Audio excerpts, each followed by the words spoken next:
Welcome, Sagittarius, to Sweet Tree of Life Tarot. Thank you for joining me today for your August 2022 reading. Thank you and welcome again, beautiful fire sign. Let's go ahead and start the reading. Basically, as you know, the reading is based on the Tree of Life spread. So it's like a tree on the top. As you go down, you'll go into the roots, into the branches of the tree, then the trunk of the tree, and then the roots at the bottom.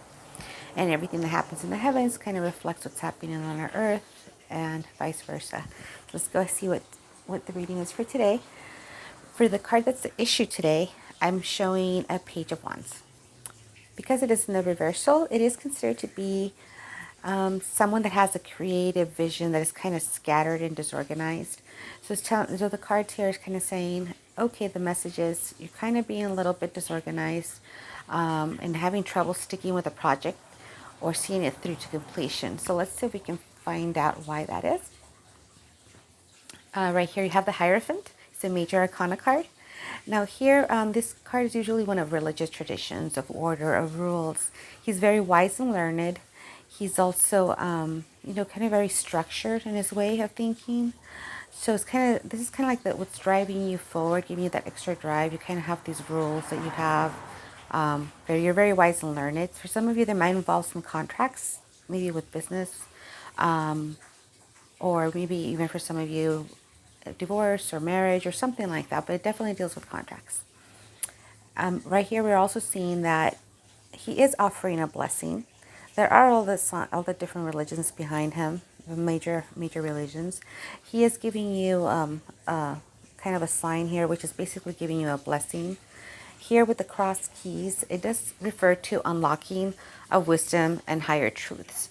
So it looks like your driving force forward is keeping within the structure, but at the same time learning a little bit more about unlocking those type of wisdoms and higher levels of truth within your spirituality.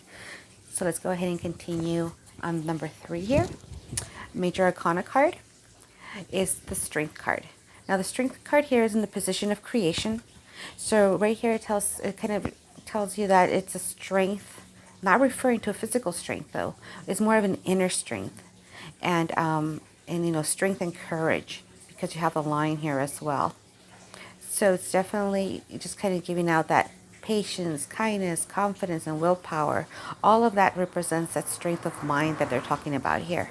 And of course, you have the birds here that also represent a power, vision, and determination. So you have created this ambiance where you have that inner strength, you have that inner courage that you need, that patience and kindness, self-confidence, to keep going forward and past the situation that you're dealing with here, where you're kind of like a little bit scattered and disorganized. Here in the energy to build, we have the Five of Wands. As you can see, it's in the reversal. So in the reversal, in this case, what this means, it instead of just being the card of competition, conflict, and struggle, because it is in the reversal, it means that you have the energy to keep building because you're resolving that conflict. You're kind of bringing an end to that power struggle. They're bringing an end to that anger and hostility that might have been present, and and you're bringing about that renewed enthusiasm for for a project that you've been working on, or or an enterprise that you found that you kind of want to just have that passion to keep going and using that creativity that you usually would have with this card here. But for some reason, you're a little bit disorganized and scattered. So let's see if there's anything else we can do to dissolve this. Right here, we have the Nine of Wands. It's in the reversal. It is a card that tells you, okay, this is what you need to dissolve. There's usually a card of defensiveness, patience, and perseverance. However, it is in the reversal, so it does represent maybe being impatient, kind of like an impatient attitude or reckless attitude, and of an approach to a situation that you're approaching. Or maybe you're kind of going the opposite polarity, which is like overly cautious, and where you're being so overly cautious that you're actually blocking that creativity and that progress.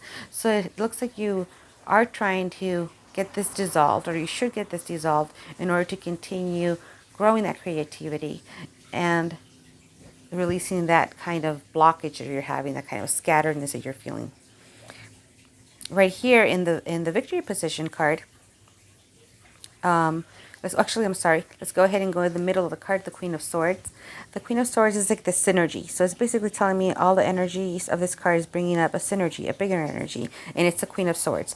The Queen of Swords, she's very stern, but she is feminine. She does rule with her head and not her heart. But she is very compassionate as well. She has that balance. So that she's wise, fair, and honest. And even though she's ready to fight with her sword, she prefers to keep matters civilized. As you can see, she is parting the clouds of conflict here with like a sword of hope. And she is going through just kind of dissipating that conflict that existed. And the butterflies here will represent that rebirth, that new life, that transformation. So it's that transformation that's going to be needed. So let's see why that is. And then here in the victory position, we have the Two of Pentacles. Two of Pentacles here.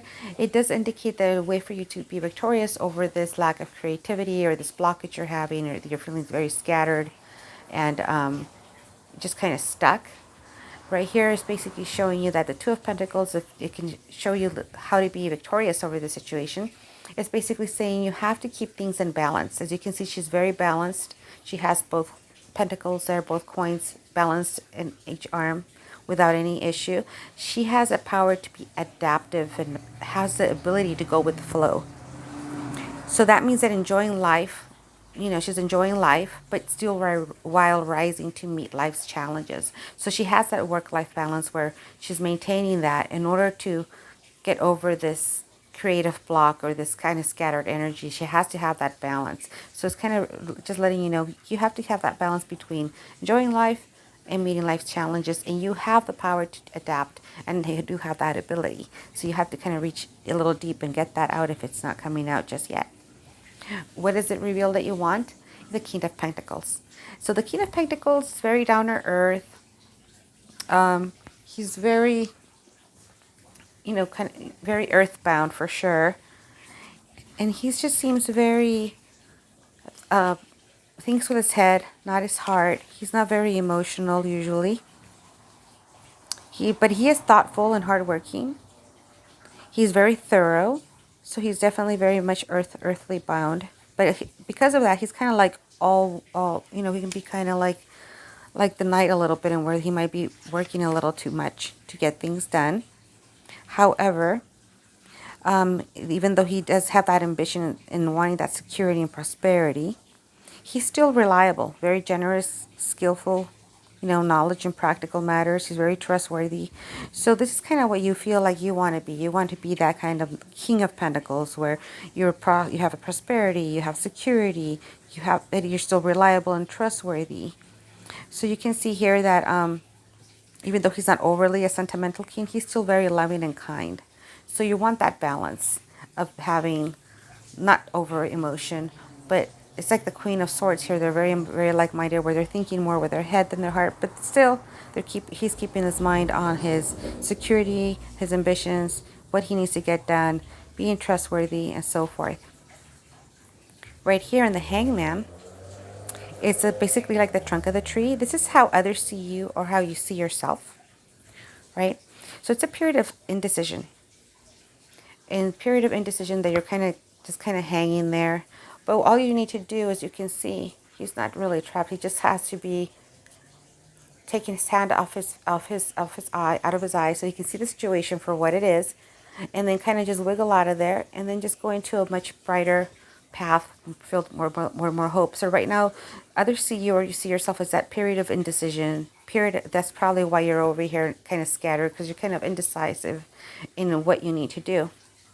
So this card just kind of reminds you, okay, it's time to let go and find acceptance in the situations in which, you no longer have control over. So you have to find that acceptance in that possible kind of sacrifice of the decisions that you're having to go through. You have to just kind of surrender to that, surrender and know that there is no control over that situation. So you have to change your perspective and old ways of thinking in order to find that freedom and continued growth. So empower yourself with that new outlook in life, which is basically what it's been telling you here as well. Just kind of keep that new outlook in life. Keep your, options open. Do not be overly cautious, but at the same time, don't be impatient as well. But keep that outlook going so that you can have that balance. Let's go ahead and see here in the roots of the tree, we have the Death card, Major Arcana card. It's not a card to be feared. It's really a card of transformation, as you can see with life and the butterflies here. And what it says here with the Vita mutatur no tolitur, basically meaning life is changed, not taken away. And then you have the butterflies of transformation, and you're kind of just finding that transformation, that new level of higher self that you're trying to find. It does represent an ending to something in order to give way to change. Sorry, there was a background noise there. It can mean ending a relationship, a chapter in your life, a habit even, or just again a way of thinking, which is right here where you're kind of stuck with that way of thinking and have that creativity being blocked. So with the card of metamorphosis here and growth, which is what the Death card really is, it's kind of telling you, okay, you got to let go of those old ways of thinking and that chapter in order to begin that new one. And you might be kind of stuck in the way you're thinking right now because you're not having that balance that you need to have in order to make this happen here. So right here we have the pillar of severity and the pillar of mercy. In the middle we have the pillar of harmony. As we go back in the reverse in the pillar of harmony, it kind of gives you kind of like a recap or maybe a better perspective of how to fix the situation here. Where you're feeling a little scattered, you're not getting your vision going, you're kind of disorganized, not seeing things to completion. Why do you keep procrastinating? And then of course right here is saying, make sure you do change, kind of metamorphosize, grow in order to find that ending of that chapter or that habit that you might have. It could be just procrastination for some of you. End that habit, then go into looking things from a different perspective. That's basically what the hangman is telling you there. Look at it from a different perspective. Just change that old way of thinking, because if you change your perspective, you'll find that freedom that you're looking for and that continued growth. And again, keeping balance under your victory card. It's a very good card to have with Two of Pentacles. It's very much about balancing your life. Work-life balance, very important. Not to let one take over the other. And then, of course, with you want that stability, security, everything, financially, especially dealing with financial matters here, the King of Pentacles. And the Queen of Swords just being over to this whole energy, where she's thinking more with her head than her emotions so that she can find that transformation that she's looking for in order to look at things more introspectively, more detailed, and to get over that type of like struggle that she's already gone through that struggle and gotten over that kind of blockage, and she's looking for more enthusiasm in those enterprises that she's found. And the way she's doing it, of course, is through that balance, as you can see right there. And of course here, finding that situation where you're not being impatient with your approach, you're using your head more than your emotion. And then, of course, dealing with the Hierophant of the structured ways of thinking. You kind of might have to change that, even though that usually drives you forward. It might actually be part of the reason why you're kind of stuck there as well. And, of course, using that inner strength, which you have created already. And, of course, the inner strength meaning not physical strength, but inner strength with that patience, kindness, confidence, and willpower to represent it for that strength of mind. And that way, hopefully, you can turn this Page of Wands to what it really is, which is that creative energy, thinking outside of the box, being unblocked and unharnessed, but again, having to have focus in order to make it happen. It's all about that focus with this card. And then right here, let's just get a little bit more clarity. In the 11th position of the Tree of Life, we have the High Priestess. Now the High Priestess here, as you can see, she has all the butterflies. She's on the moon for intuition. She's definitely a Major Arcana card where you have the life again with the butterflies, transformation. So you have to transform that way of thinking. Maybe it's a little too structured in order to get that creativity going. It's that higher consciousness type of card, with the intuition and divine realms, that sense of calm that she brings. It helps you find that deeper meaning through understanding, wisdom, and knowledge. So it just comes on that intuition, that unseen energy, usually because the moon is right here, obviously it doesn't reflect your full path that you're going to. You have to count on your intuition, your faith, or your spirituality as well. But it's definitely a card of intuition, and it's very fitting because today is the second day where the Pisces has a full moon, and it's all about writing down that intuition that you're getting, writing down those messages because that's what they really are. Thank you for joining me today, and I hope you can join me next month. If you like this channel, please go ahead and subscribe so that I can know that you want me to keep making them in the following month. Please feel free to share, subscribe, comment, and somebody else might want to listen to this and have a more positive perspective of their situation, or a different perspective, hopefully a more positive one. And I wish you lots of peace, and I hope to see you here next month, sending you peace, light, and love. Thank you again for joining me today. Bye.